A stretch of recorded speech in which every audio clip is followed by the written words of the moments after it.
উদ্যোগত আয়োজন করা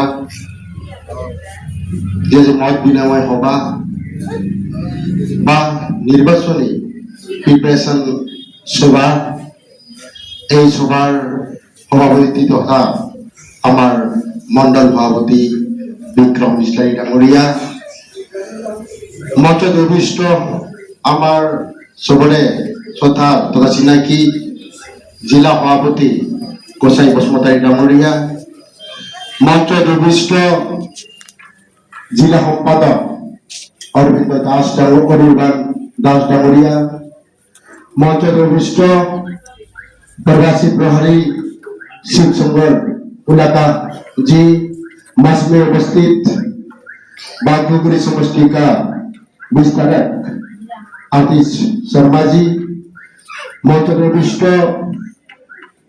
बीजेपी ओबीसी मोर्चा सम्पादक नीलेश्वर डांगरिया, मंच में उपस्थित बागडोगरी समष्टि इंचार्ज जयदीप डांगरिया, लगते आज मंचत उपस्थित बीजेपी दल सम्मानीय कर्मकर्ता आज सभा उपस्थित बागडोगरी मंडल समितिर अंतर्गत विभिन्न बोर्ड कमिटिर सभापति सम्पादक प्रमुख श्रद्धार कर्मीबृंद, शक्ति केंद्र मोर श्रद्धार कर्मीबृंद, लगते आमार समाज सचेतन আমার বিজেপি দল প্রেমী মোর শ্রদ্ধার ভাই বন্ধু আই ভাতৃসকল, আজি এই মিটিং কিয় আহ্বান করা হয়েছে আপনাকে ইতিমধ্যে গম পান। আর আজি মিটিংখন অহাত অলপ দেরি হল, আপোনালোকে অলপ সময় অপেক্ষা কৰিব লাগিছে কাৰণে মই আন্তৰিকতাৰে ফালৰ পৰা মই ক্ষমা প্ৰাৰ্থনা মাগিছো। আৰু এইটো জানো আপোনালোকে বহু সময় বহি অপেক্ষা কৰি নিজৰ মনত গোটাই আছে, আৰু এই আপোনালোকে দীৰ্ঘ সময়ে এটা লং টাইম আপনাৰা অপেক্ষা কৰিলে, আৰু অপেক্ষা কৰা সত্ত্বেও আজিৰ মিটিংখনে খুব ডিসিপ্লিন ভাৱে খুব শান্তি শৃংখলা বজায়বদ্ধভাৱে হৈ আছে। ইয়াৰ অৰ্থ হ'ল এইটোই, আমি সকলে বিজেপি কৰ্মী কাৰণে এইটো সফল হ'ব পাৰিছে। প্রত্যেকজন বিজেপি কর্মী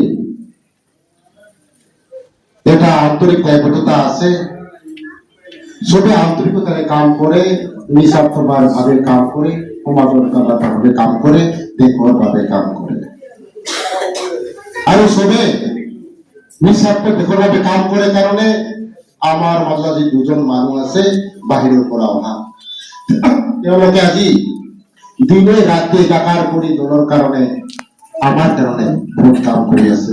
আমাৰ শ্ৰদ্ধা উলাকাজি, আমাৰ শৰ্মাজি, আজি দুজন মানুষ বাহিৰৰ পৰা আহি ইয়াত আমাৰ লগত একেলগে থকাৰ কাৰণটো হল এইটো বিজেপি দলৰ কাৰণে সম্ভৱ হৈছে।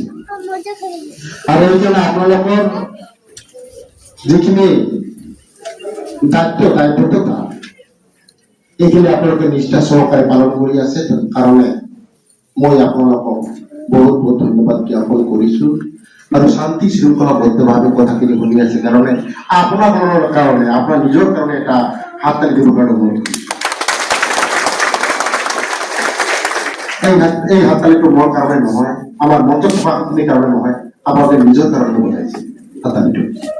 যি কি নহওক, যে আমাৰ উদ্দেশ্য ইতিমধ্যে আমি সবে গম পাওঁ, ইয়াত থকা প্ৰত্যেকজন ব্যক্তিয়ে গম পায় আজি কি কাৰণ মিটিংখন আহ্বান কৰা হৈছে, আৰু ইতিমধ্যে সভাৰ উদ্দেশ্য ব্যাখ্যা আমাৰ কমৰেড শংকৰ ডাঙৰীয়া ভালকে বুজাই দিছে। তো আজিৰ তাৰিখত আমাৰ এটা লক্ষ্য উদ্দেশ্য, আমি বিপিসি বাসী হিসাবে আমার 15টা সিট, আমার 15 জন প্রার্থী এমডিএ হিসেবে জয়যুক্ত করাই আমি আমার 20 প্রত উপহার বিএনপি সরকার গঠন করা। আর এই উদ্দেশ্যে হাতে দিলে আমার প্রত্যেকজন কর্মী নিষ্ঠার সহকারে কাম করব লাগিব। হয় পোৱাৰ বেদনা বহুত আছে, মই গম পাওঁ। আমাৰ সম্মানীয় আমাৰ কৰ্মীবিলাকৰ মুখমণ্ডল দেখিলে গম পোৱা যায়।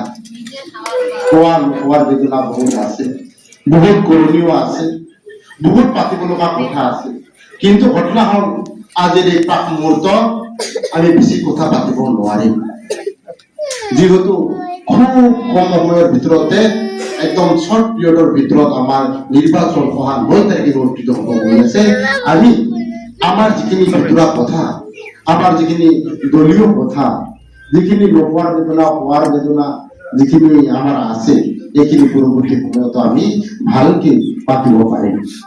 কিন্তু আজিৰ তাৰিখত আমাৰ কৰ্মীসকলে নিষ্ঠা আৰু সততাৰে আমাৰ নিজেৰ অস্তিত্ব ৰাখিবাৰ কাৰণে, আমাৰ উঠি হওয়া নবপ্ৰজন্ম সুৰক্ষিত কৰবাৰ কাৰণে, আমাৰ উঠি হওয়া ল'ৰা ছোৱালী শিক্ষিত করবার কারণে, এখন ভাল সমাজ বনাবার কারণে, এখন শিক্ষিত সমাজ বনাবার কারণে, এখন সুস্থ সবল স্বাস্থ্যবান মানে সমাজ বনাবার কারণে কিন্তু আমি এইবার এনডিএ হিসাবে কাম কৰিব লাগিব।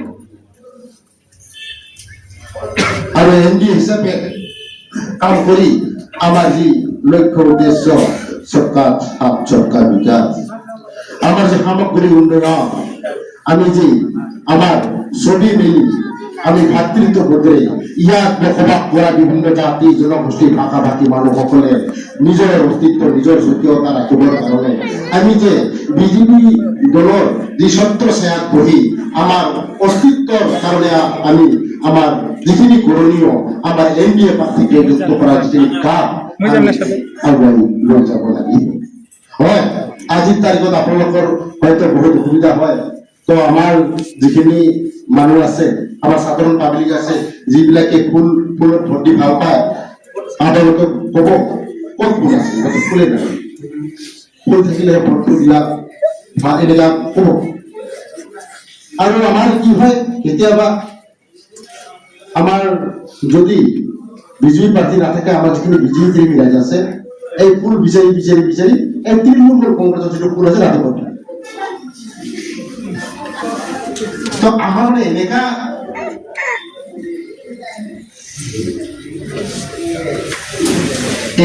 মানুহবিলাকৰ মাইন্ড সেট আপ হৈ যায়, এই কাৰণে আমাৰ বুঝাই তো অসুবিধা হব।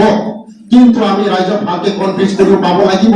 আৰু মই জানো আপোনালোকে বহুত দিন ধৰি, হয়তো মই নতুনকে আহিছো, হয়তো মই মানে নতুন নতুন ল'ৰা নতুনকে জন্ম লৈছো, কিন্তু আপোনালোকৰ যিখিনি এক্সপিৰিয়েঞ্চ, এইখিনি বহুতখিনি এক্সপিৰিয়েঞ্চ। ইয়াত যিমানখিনি মানুহ আছে চবতকে হয়তো মোৰ এক্সপিৰিয়েঞ্চটো কম আছে। আপোনালোকৰ আগৰ যিখিনি এক্সপিৰিয়েঞ্চ আপোনালোকে জানে, আপোনালোকে ৰাইজক কেনেকে কনভিন্স কৰিব লাগে আপোনালোকে ভালকে জানে। যদি কোনোবা এনে ধৰণৰ প্ৰশ্ন আপোনালোকৰ সন্মুখত আনে, তেতিয়া আপোনালোকে ক'ব লাগিব এইবাৰ কিন্তু আমি আমার ফুলের নাঙল নাঙলে, যেহেতু ইয়াত আমার বাবুর হাতির মানে ক্যান্ডিডেট নাই, তো মানে কি নাই, এই কারণে আমার ফুলের মানুষ নাই, ফুলের নাঙল নাঙলে। আর যদি কোনোবাই বেশিকে ধরে আপনাকে কব এইবার আমি নাঙল দিয়ে হাল বোৱাই ফুল খেতি কৰি ফুল ফুটাই এই ফুল আমি ডিসপ্লেত গৈ উপহাৰ হিসেবে প্ৰদান কৰি আমি এনডিএ চৰকাৰক প্ৰদান কৰিম। তো এই কাৰণে আপোনালোকে ৰাইজক কনভিন্স কৰিব লাগিব, আপোনালোকে ঘৰে ঘৰে যাব লাগিব। যেহেতু আপোনালোকে আজি ইয়াত বহি আছে, মোৰ কথাখিনি শান্তি শৃংখলাবদ্ধভাৱে আপোনালোকে শুনি আছে। কাৰোবাৰ কলাত কেঁচুৱা আছে, কাৰোবাৰ ঘৰত কাম বন এৰি আহিছে, কাৰোবাৰ ঘৰতো আত্মীয় বেমাৰ হৈ আছে, আপোনালোকে চাব যাব পৰা নাই আজি। তো এইখিনি যিখিনি বেয়া